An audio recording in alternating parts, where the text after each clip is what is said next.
The word of the week is critical. Critical.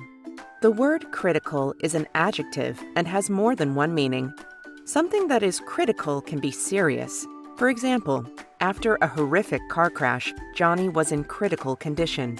This means Johnny's injuries are serious and possibly life-threatening.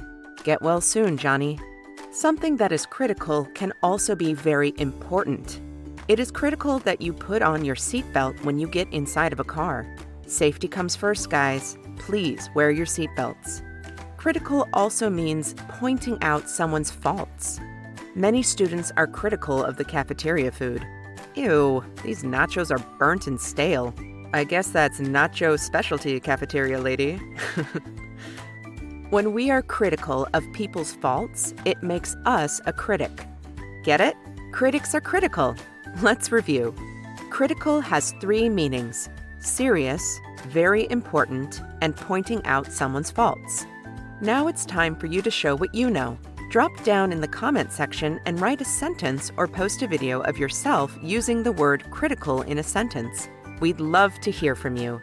If you've enjoyed this video, please like and share it with your friends. Till next time, be kind, be brave, be cool.